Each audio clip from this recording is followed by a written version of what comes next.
My name is Tony Jackson. I'm really excited to talk about the TN Together Student Survey. These highlights are from the 2018 to 2019 administration. It's our first biannual report. The Tennessee Together initiative provided funding to do a student survey of 8th, 10th, and 12th graders across the state. In the 2018 to 2019 period, we surveyed more than 21,000 children across 150 schools, and that included children from 28 counties.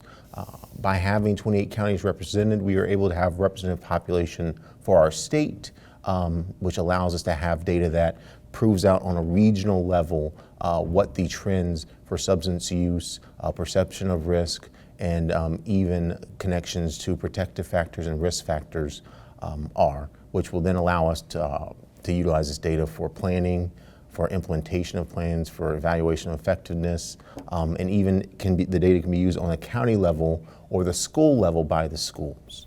We believe that this is the largest student substance use survey ever administered in the state, and we look forward to administering this in the 2020 to 2021 period. Survey measures. The Tennessee Student Survey captures student responses in the following areas: lifetime and past month substance use, age of initiation, ease of access, pure substance use, riding in a car with someone who is intoxicated, personal, peer, and parental approval of substance use, perceived risk associated with substance use, family communication about substance use, and also exposure to prevention messaging. Each one of these areas is important to us as we try to look at what we can do at the state level, what can be done at the community level to prevent substance use in the future, and also to engage, and when we should engage, children and youth. Prevalence of opioid misuse among students. Approximately 1 in 10 students report they had used prescription drugs not prescribed to them in their lifetime. You'll note that the age initiation for this substance category is 13.5 years old. And so when we look at that measure helps us understand that, you know what, we need to engage at an earlier age. We need to start talking to children, start talking to students well before they get to 13.5, because as this data indicates, once they get to the age of 13.5, that increases the odds that they will be exposed to or initiated use of opioids. The prevalence of alcohol use among students. Approximately 4 out of 10 students, 40%, report a lifetime alcohol use, and many students, almost 19%, reported binge drinking, that's 5+ drinks at least once. When we look at this, the age initiation is a little bit higher than that for opioid use among adults. It's 13.7 years of age. And then when we look at past 30-day use for alcohol, we see that that's 16.8%, while for binge drinking is 8.6% of the students that were surveyed. Prevalence of tobacco use among students. Approximately 1 in 3 students reported smoking cigarettes, using e-cigarettes, or using a smokeless tobacco in their lifetime. The age initiation for cigarettes alone is 13.2 years of age, but the age of initiation for e-cigarette use is 14.4 years of age. And so one thing when we look at this, it seems to be that e-cigarette use is in the process of overtaking cigarette use.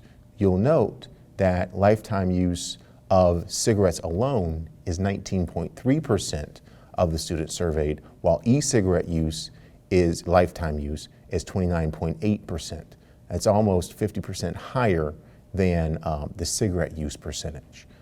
So that's an emerging trend that we need to focus on and realize that, yes, we're doing great strides around decreasing cigarette use among youth and individuals that are underage, but now we need to turn our focus or add an additional focus of e-cigarettes. Prevalence of marijuana use among students. Approximately 1 in 5 students reported ever using marijuana in their lifetime. While 1 in 5 reported ever using marijuana in their lifetime, almost 12% reported past 30-day marijuana use, while 5.3% reported past 30-day high-frequency use. The age of initiation for marijuana use among students is 14.1 years old. Past 30-day use by substance type. While the most commonly used substance for lifetime use measures was alcohol, the highest prevalence for past 30-day use was found for e-cigarettes, followed by marijuana and alcohol. When you look at this slide, you see that e-cigarettes outpaces every single substance on this chart.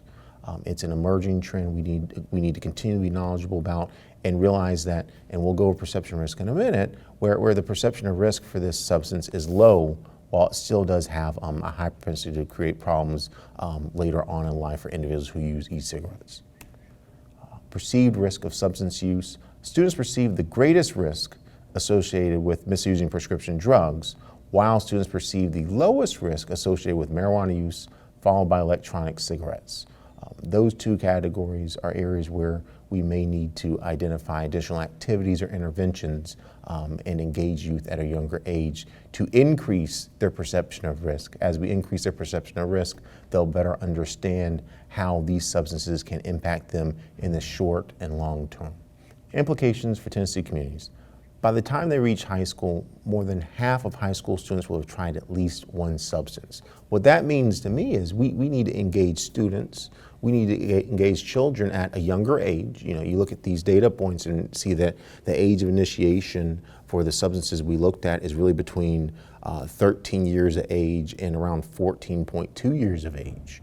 So what that tells me is we need to engage students and children before they get to 13. We don't need to wait till they get to school, middle school, high school, college, where they can just figure it out themselves. It's engaging them at a younger age, and it's on the parents, it's on the schools, it's on their teachers to really help provide education around substances. And we look at perception of risk. That's where, truthfully, children don't understand that these are risky activities. They may be adopted because their peer group adopts it. They may be adopted because they think it's okay. They may be adopted because their parent doesn't, and that's fine.